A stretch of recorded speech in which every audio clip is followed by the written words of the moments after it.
They say the left hand, it drop mountains. They say the right hand, be slaying dragons. The Untouchable True School Sports Empire proudly presents something the boxing game's been missing and all that blase. Listen, guys, this is in fact my official post-fight review for Tiger Johnson versus Nicklaus Flaz, and your result of the fight is a devastating breakout, upset victory for Tiger Johnson, and I'm happy to say that I got this one right. I picked this one correctly. This is a fight that had a lot of the boxing community, talking, because Nicklaus Flaz, when you look at his career as of late, he's probably been one of the better welterweights in the division over his last, 5 fights or more.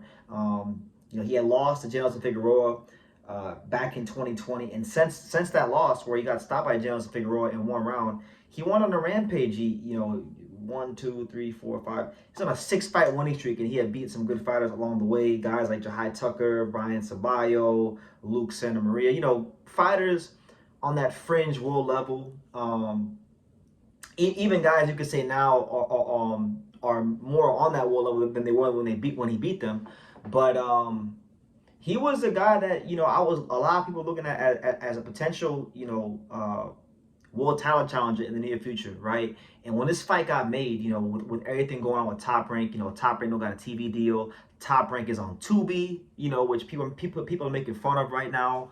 And then you look at Tiger Johnson. Now, I like Tiger Johnson, and I remember when I made my video about him about 3 years ago, I spoke very highly of him, and I said that he's a very dynamic fighter. But he had shown real stagnation in his career, in his fight against Jailson Figueroa, in his fight against Tyreek Zaina, and these kind of fights.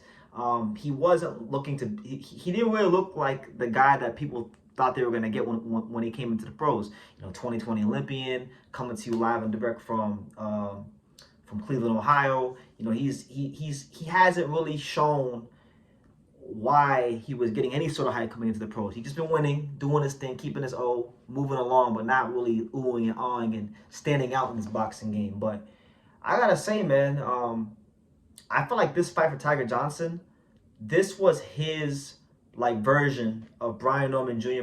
Versus Giovanni Santillan. Same sort of scenario. A highly talented guy, not performing well. Has a fight against a guy that he's expected to lose against, and not only does he win, but he wins in impressive fashion. So let's break it down. So the fight, there's not a lot of rounds to break down, but the first 2 rounds will all start. The first 2 rounds, Tiger Johnson is trying to get Nicklaus Flaz's timing down. Nicklaus Flaz has very awkward timing. He throws punches from very awkward angles. And he was having success. When he pressed and closed the gap on Tiger Johnson, he was having his fair share of success. And then I believe it was towards the end of the 2nd round where Flaz looked like he was starting to gain real traction in the fight.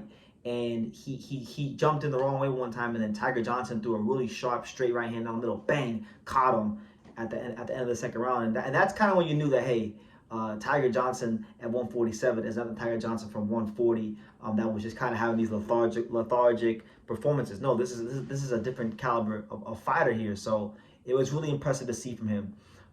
It culminated in the 4th round when Tiger Johnson continued to land the right hand.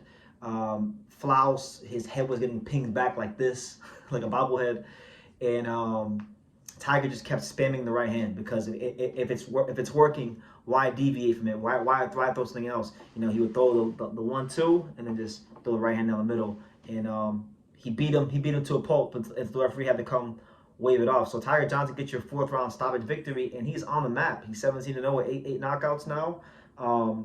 He looks, I would say, a lot better at 47 than he did at 140, and all of a sudden we can now go into 2026 and look at Tiger Johnson as a legitimate contender in the welterweight division, because as it stands, Nicklaus Flaz was number 10 in the IBF coming in tonight, and he was number 11 in the WBO coming into tonight. So this is a guy in Flaz that was on the radar of Brian Norman Jr., on the radar of, now Lewis Crocker, who won the belt. So now we can expect Tiger Johnson's name to be in the mix.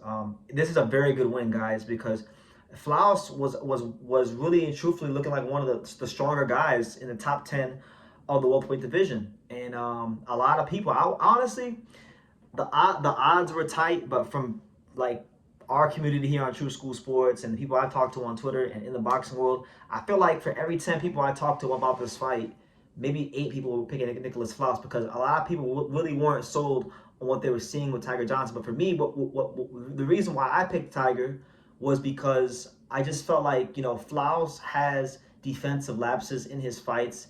And Tiger's a sharper fighter, and I thought that he would be stronger, fighting at this weight class as opposed to when he was fighting down at 140. And I thought if Flaz got careless and reckless, this is the kind of guy that could beat him. Now, I'm not gonna lie to you, I didn't think he was gonna knock him out like that. I didn't think he was gonna beat him like that. I didn't think Tiger Johnson was gonna deliver one of the most devastating performances of 2025, because that's what it was. But nonetheless, I'm glad I got that one right. So yeah, man, what do you guys think? He's gonna get ranked in the IBF and WBO, and I'll tell you this, man, Tiger Johnson, it's very possible I could see him fighting Lewis Crocker and beating him. I think he could beat Lewis Crocker, for the title. But before he gets Lewis Crocker, you got guys in front of Tiger Johnson like Rohan Polanco, Alexis Rocha. You got Karen Chukajan that a lot of people want to see fight someone. Ricardo Salas, Liam Paro. So there's still some really good fights for Tiger Johnson before he fights for the world title. But he's right there. He's knocking on the door. He's knocking on the door now. He's in the mix now. And as for Nicklaus Flaz, tough loss for him. He spent 5 years building himself up back to this point, winning 6 fights in a row.